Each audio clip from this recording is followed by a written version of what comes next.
میں Ejaz Ahmed, head department of Urdu, S S memorial college Ranchi.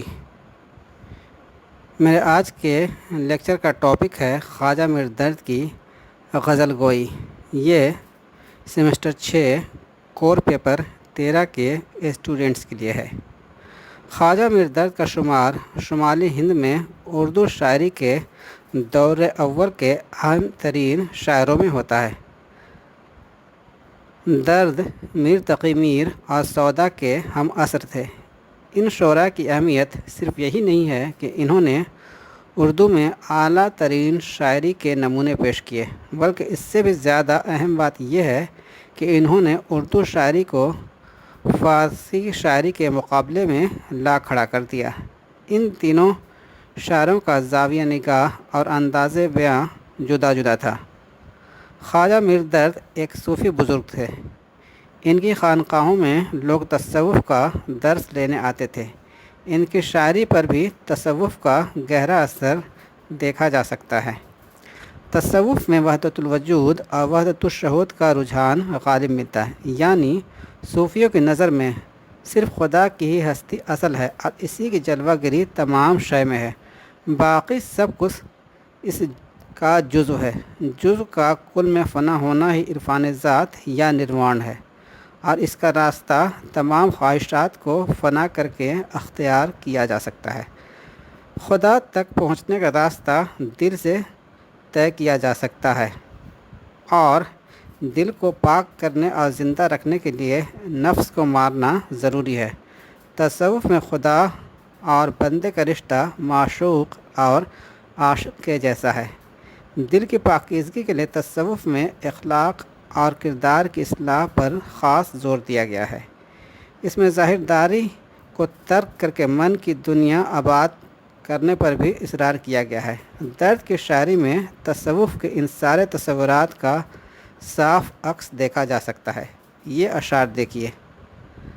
ارض و سما کیا تیری وسعت کو پا سکے، میرا ہی دل وہ ہے کہ جس میں تو سما سکے، وحدت میں تیری حرف دوئی نہ آ سکے، آئینہ کیا مجال تجھے منہ دکھا سکے۔ دل یعنی انسان کی شخصیت، اندرونی اور باطنی حصہ ہی اصل ہے۔ اس لیے خدا یعنی محبوب حقیقی تصور کو صرف دل میں بسایا جا سکتا ہے۔ تصوف خدا کی وحدانیت یعنی ایکشورواد کے نظریے کی بنیاد پر قائم ہے۔ یہ نظریہ معبود کو مجرد یعنی ایبسٹریکٹ بھی مانتا ہے، کیونکہ اگر اس کی کوئی ٹھوس شکل ہوتی تو اس کا عکس آئینے میں بھی نظر آتا، جس سے اس کی وحدت کی صفت میں فرق آ جاتا ہے۔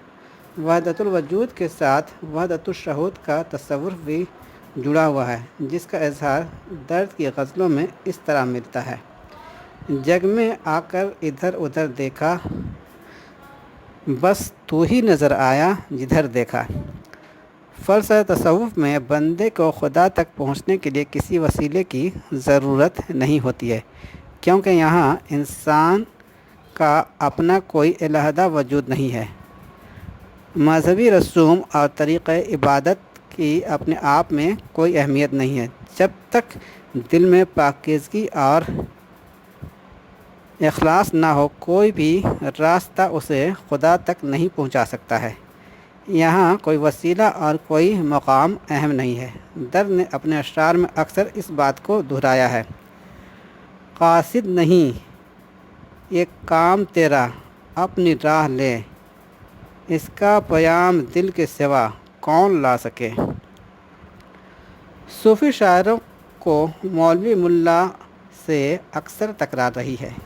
ان کا تعلق دل کی دنیا سے ہے، جبکہ دوسرے کا زور ظاہری عبادت اور مذہبی رسومات کی ادائیگی پر رہا ہے۔ صوفیوں نے دین و مذہب کا صوفیوں نے سماج اور مذہب پر ان کی اجارہ داری کو ہمیشہ چیلنج کیا ہے۔ یہ طبقہ خود کو دین و مذہب کا محافظ اور رہنما مانتا رہا ہے، جبکہ تصوف آزادی اور رواداری کا فلسفہ رہا ہے۔ اسے نہ تو کسی کی نگرانی پسند ہے، نہ ہی تقلید۔ بندھے ٹکے راستے پر چلنا اسے منظور نہیں ہے۔ مذہبی علماء اور رہنما صوفیوں کو گمراہ سمجھتے رہے، اور صوفی شاعر انہیں مطلب پرست اور فریبی مانتے رہے۔ درد نے اپنی غزلوں میں مذہبی رہنماؤں کو آڑے ہاتھ لیا ہے اور ان پر طنزیہ اشعار کہے ہیں۔ نہ رہ جائے کہیں تو زاہد محروم رحمت سے، گناہ گاروں میں سمجھا کر یوں اپنی بے گناہی کو، تردامنی پر شیخ ہماری نہ جائیو، دامن نچوڑ دیں تو فرشتے وضو کریں۔ پہلے شعر میں درد زاہد یعنی عبادت میں مصروف رہنے والے شخص سے کہتے ہیں کہ تم مجھ جیسے گناہ گاروں کے سامنے اپنی بے گناہی کا رعب دکھاتے ہو، لیکن یہی غرور تجھے خدا کی رحمت سے دور کر سکتا ہے، کیونکہ خدا کو عاجزی پسند ہے، تکبر نہیں۔ دوسری بات یہ ہے کہ غیب کا حال اللہ ہی جانتا ہے۔ جو دوسروں کے سامنے بے گناہ ہونے پر فخر کر رہا ہے، ہو سکتا ہے کہ اللہ اس کے بہت سے گناہوں سے باخبر ہو۔ دوسرے شعر میں بھی درد نے مذہبی رہنما کو خطاب کیا ہے۔ کہتے ہیں کہ ہم گناہ گار بندے ہیں، ہمیں اپنی غلطیوں کا احساس بھی ہے، اس لیے ہماری آنکھوں سے توبہ اور شرمندگی کے آنسو نکل رہے ہیں، جس سے ہمارا دامن بھیگ رہا ہے اور دل دھل رہا ہے، لیکن یہ آنسو ہمارے بدکار ہونے کی علامت نہیں ہے، بلکہ احساس ندامت میں گرے یہ آنسو اتنے اہم ہیں کہ انہیں دامن سے نچوڑ کر جمع کر لیا جائے تو فرشتے بھی اس سے وضو کرنا چاہیں۔ صوفی شاعروں کی نظر میں دنیا کی کوئی اہمیت نہیں ہے، کیونکہ یہ فانی ہے، اس کا وجود حقیقی نہیں ہے۔ یونانی فلسفی ارسطو نے بھی دنیا کو امیٹیشن آف ریالٹی یعنی حقیقت کی نقل قرار دیا تھا۔ صوفیوں کا نظریہ بھی کچھ ایسا ہی ہے۔ درد کہتے ہیں، وائے نادانی کے وقت مرگ یہ ثابت ہوا، خواب تھا جو کچھ کے دیکھا، جو کچھ سنا افسانہ تھا۔ یعنی موت کے وقت ہی دنیا کی اصل حقیقت آنکھوں کے سامنے آ جاتی ہے۔ اگر غور کیا جائے تو یہ حقیقت سامنے آتی ہے کہ درد پہلے شاعر تھے، صوفی بعد میں۔ ان کے یہاں اردو اور فارسی شعری روایت سے گہرا جڑاؤ نظر آتا ہے۔ حسن و عشق اس روایت کا اٹوٹ حصہ ہیں۔ ان کے بیان سے درد کی شاعری بھی خالی نہیں ہے۔ درد کے یہاں ایسے اشعار کثرت سے ملتے ہیں جن میں وہ کسی انسان کی محبت میں تڑپتے اور بے قرار نظر آتے ہیں۔ ان کے اشعار کا معشوق اسی دنیا کی مخلوق ہے۔ ایسے اشعار میں بڑی سچائی اور خلوص نظر آتا ہے۔ ان کے ہاں اظہار عشق میں مصنوعیت کے بدلے صداقت نظر آتی ہے۔ ان کی عشقیہ شاعری میں خیال وصل کی بجائے تجربات ہجر کا ذکر ملتا ہے۔ اذیت مصیبت ملامت بلائیں، تیرے عشق میں ہم نے کیا کیا نہ دیکھا۔ تجربات عشق کے ساتھ ساتھ میر درد کے ہاں حسن یار کی جلوہ گری کا بھی ذکر الگ انداز میں ملتا ہے۔ درد چونکہ بنیادی طور پر ایک صوفی شاعر تھے، اس لیے انہیں اپنے مجازی محبوب میں بھی اکثر خدائی صفات نظر آتی ہیں۔ جلوہ یار ایسا جلوہ ہے جس کے سامنے دوسرے تمام جلوے پھیکے نظر آتے ہیں۔